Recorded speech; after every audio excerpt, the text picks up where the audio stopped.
Bab 561. Apa yang hendak kau lakukan? Saat Gita tiba di bawah, ia mendapati mereka tak lagi berduaan.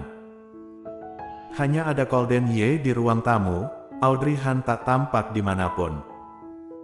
Karena tak ada Audrey Han, Gita merasa gugup saat bertemu Golden Ye. Entah apakah karena ia mengeluarkan aura yang dingin dan mengintimidasi, atau karena dulu ia pernah menjadi atasannya, Gita selalu merasa takut padanya.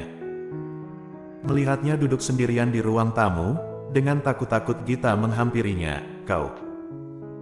Golden Ye menatapnya dengan tajam, Gita gemetaran hingga kakinya terasa lemas. Tapi, bukankah saat ini ia sedang mengejar Audrey Han, dan ia adalah teman dekat Audrey Han, kenapa Golden Ye menatapnya seperti ini? Setelah memikirkannya, Gita berdeham, ia tak lagi takut pada Golden Ye. Golden Ye menatapnya sejenak, lalu kembali memalingkan wajahnya. Ia duduk dengan kaki menyilang, dari samping, ekspresinya tampak sangat dingin, terutama tatapan matanya yang tajam. Gita memicingkan mata menatap Golden Ye, pria ini memang luar biasa tampan. Bagaimana bisa saat itu ia sama sekali tak tergoda oleh pria ini? Apakah karena auranya selalu sangat dingin, maka ia tak pernah menyukainya?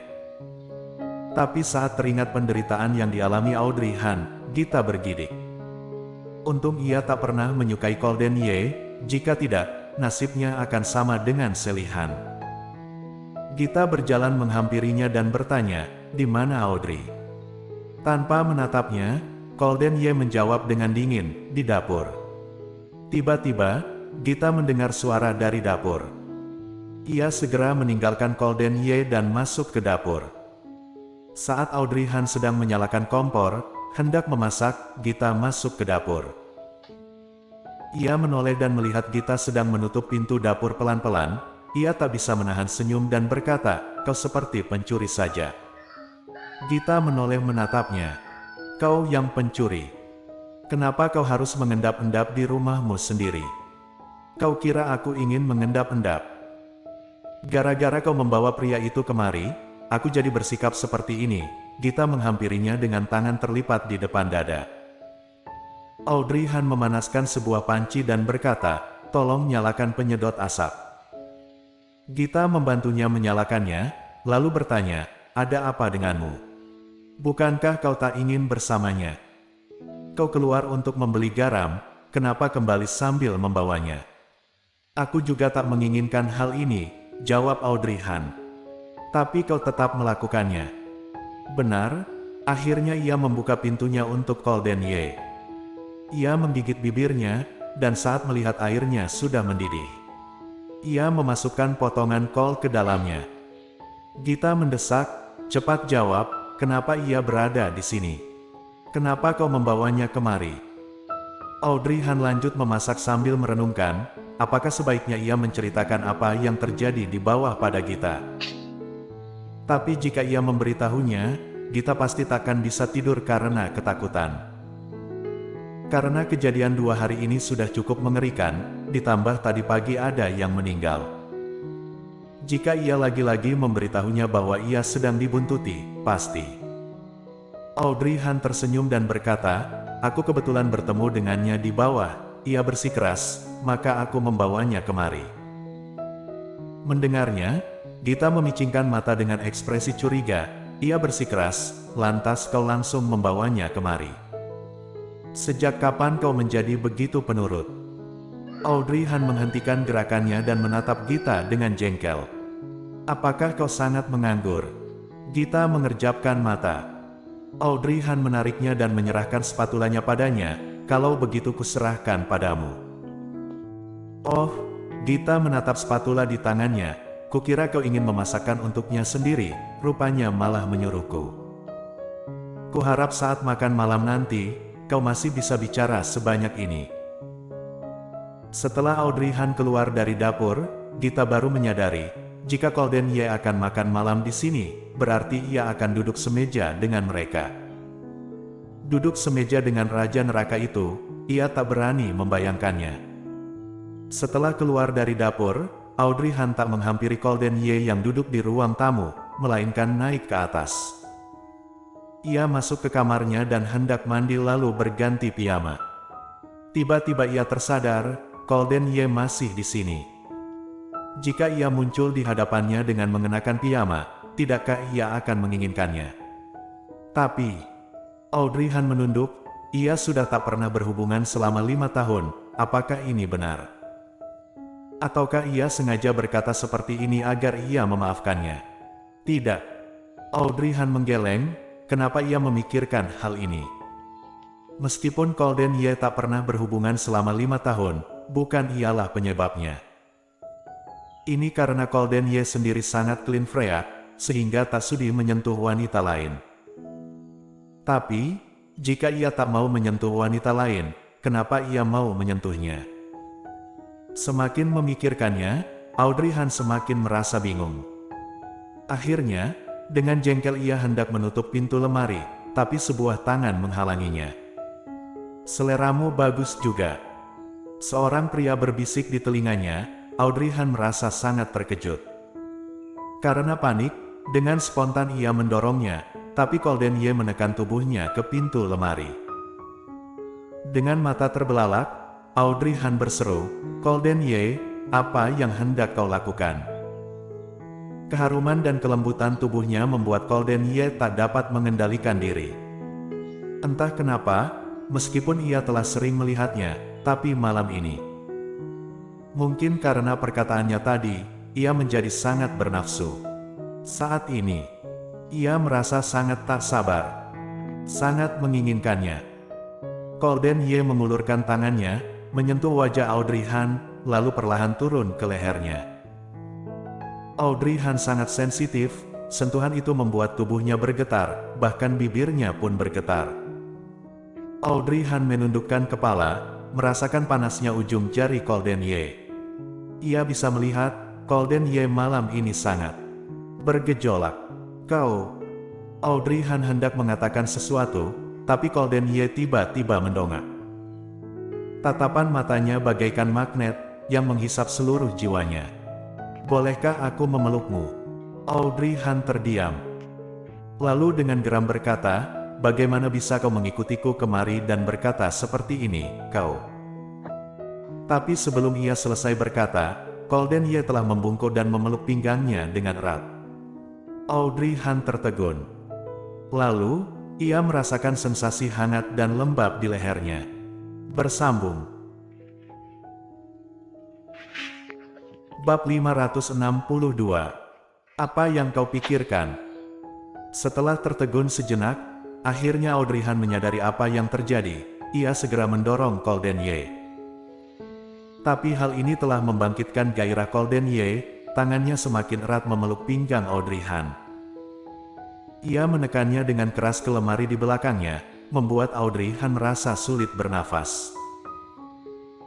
Audrey Han hendak mendorongnya, tapi Golden Ye memeluknya semakin erat, bibirnya yang mencium lehernya terasa semakin panas, dan perlahan bergerak ke belakang, tangannya yang berada di pinggangnya terulur naik, menyibakkan rambutnya. Lalu ia mencium bagian belakang lehernya. Nafas Audrey Han semakin memburu, ia hendak meronta, tapi kekuatannya semakin melemah.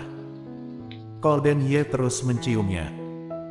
Lalu, bahunya terasa dingin, rupanya, Golden Ye telah menarik kerah bajunya, lalu mencium bahunya dengan mesra. "Jangan, Golden Ye, lepaskan." Tapi akhirnya, seruan Audrey Han terdengar semakin lirih, bahkan saat Golden Ye telah melepaskannya, kakinya terasa lemas, dan dengan spontan, ia merangkul leher Golden Ye dan berdiri bersandar padanya. Tatapan Golden Ye tak lagi tampak dingin, sebaliknya, sangat membara, bibirnya mencium dagu Audrey Han. "Tubuhmu lebih jujur dari mulutmu." Audrey Han tak bisa berkata-kata. Ia juga tak ingin seperti ini, tapi setelah Golden Ye mencium leher dan bahunya, ia pun menyerah pada godaannya. Ia jelas-jelas sudah menolaknya, tapi Golden Ye masih bersikap seperti ini terhadapnya. Audrey Han menggigit bibirnya, ekspresinya tampak malu. Golden Ye bilang ia sudah tak pernah berhubungan selama 5 tahun, memangnya ia sendiri tidak? Meskipun selama 5 tahun ini, sangat banyak pria yang mengejarnya, tapi hanya ada satu orang di hatinya, meskipun dari luar, ia tak menunjukkannya. Maka, hampir tak ada yang bisa menebak apa yang dipikirkannya. Meskipun dari luar ia menolak, Audrey Han tahu, sebenarnya tubuhnya menginginkannya. Bagaimanapun, ia juga sudah 5 tahun tak pernah berhubungan. Apalagi Golden Ye menggodanya seperti ini. Saat ia melamun, tiba-tiba Golden Ye mencium telinganya, membuat Audrey Han semakin tak bisa menahan diri. Akhirnya, ia sepenuhnya menyerah padanya. Golden Ye segera menggendongnya. Ini kamar tidur, begitu masuk, ia langsung melihat sebuah ranjang. Ditambah, wanita yang dicintainya berada di dalamnya. Bagi seorang pria, ini bagaikan sebuah undangan. Apalagi malam ini Golden Ye memang merasa sangat bergairah. Ia melepaskan pakaian Audrey Han, hanya pakaian dalamnya yang masih melekat di tubuhnya. Golden Ye menekan tubuhnya, tapi Audrey Han tak meronta. Mungkin ia masih linglung, atau sudah terlena. Saat hampir mulai, tiba-tiba, tok-tok, terdengar suara ketukan di pintu, menyadarkan Audrey Han yang sedang linglung dan terlena. Audrey, makanan sudah siap, ayo makan. Suara Gita. Audrey Han segera membuka mata, dan saat melihat pemandangan di hadapannya, ia terbelalak dan segera mendorong Golden Ye turun dari ranjang, meraih bajunya yang telah dilemparkan ke lantai, dan mengenakannya. Karena tak ada jawaban, Gita merasa heran. Audrey, apakah kau di dalam? Katanya sambil memutar kenop pintu. Mendengar suara kenop diputar, Audrey Han menjadi panik dan segera berkata, "Jangan masuk, aku akan segera turun, tunggu sebentar." Katanya sambil mengenakan pakaiannya cepat-cepat. Setelah didorong, Golden Ye hanya duduk di ranjang dengan ekspresi suram, melihat Audrey Han mengenakan kembali pakaian yang telah susah payah dilepaskannya. Dalam hati ia sangat jengkel. Kurang ajar. Tinggal selangkah lagi, ia sudah bisa mendapatkannya. Siapa sangka, tiba-tiba gagal begitu saja. Setelah mengenakan pakaiannya, Audrey Han mendengar Gita telah memutar kenop pintu. Ia menoleh dan langsung panik saat mendapati Golden Ye belum berpakaian. Jangan sampai saat masuk Gita melihatnya. Tanpa berpikir panjang, ia segera menutupi tubuh Golden Ye dengan selimut. Klik. Audrey, kenapa kau mengunci pintu? Bukankah di rumah ini hanya ada kita berdua? Untuk apa mengunci pintu? Takut aku mengintipmu. Gita menggedor pintu sambil berseru. Tapi seolah menyadari ada sesuatu yang janggal, tiba-tiba ia berhenti berseru. Audrey Han hanya berdiri mematung dengan ekspresi canggung. Ia telah menutupi Golden Ye dengan selimut. Melihat Audrey Han tampak kalut, dengan ekspresi suram Golden Ye berkata, "Aku menguncinya saat masuk." Audrey Han tertegun. Jadi, sejak awal ia memang bermaksud demikian. Lalu suasana menjadi hening. Akhirnya, Gita yang berdiri di luar berdeham, "Kalau begitu aku turun dulu, kau. Apakah kau masih ingin makan?" "Tentu saja," jawab Audrey Han. "Baiklah, kutunggu kalian di bawah." Lalu tanpa menunggu Audrey Han menjawab, Gita bergegas pergi. Mendengar suara langkah kakinya menjauh, Audrey Han menghembuskan nafas lega. Ia mengusap-usap keningnya, lalu mendongak menatap Golden Ye. Ia masih duduk di ranjang. Dengan jengkel, ia berkata dengan dingin, "Kenapa kau masih duduk di sana? Cepat bangun dan berpakaian." Golden Ye menatapnya dengan putus asa. Melihat leher Audrey Han yang penuh bekas memar keunguan, dengan spontan ia menjilat bibirnya yang kering, "Tak mau." Haha. Ia memang sudah gila, mengizinkan pria ini datang kemari. Seharusnya tak perlu mengasihaninya. Kau tak mau. Baiklah, duduklah di sini sampai kau puas. Kata Audrey Han sambil mengibaskan tangan, lalu keluar dari kamar. Lalu membanting pintu. Saat turun, Ia melihat Gita telah menata masakannya di atas meja, tapi ia mengerutkan kening. Kenapa hanya ada satu set mangkok dan sumpit? Bukankah aku bilang aku juga ikut makan? Gita menatapnya dan sambil cemberut berkata, kukira kau takkan sempat keluar, kenapa secepat ini? Audrey Han tertegun. Aku baru akan mulai makan, kau sudah turun, secepat ini. Apakah enak? Gita mendekatinya dan berbisik di telinganya, apakah Tuan Ye? Tak bisa bertahan lama, Audrey Han tertegun. Ia menghela nafas panjang, memejamkan mata, lalu kembali membukanya. Apa yang kau pikirkan? Jangan berpikir aneh-aneh. Bersambung.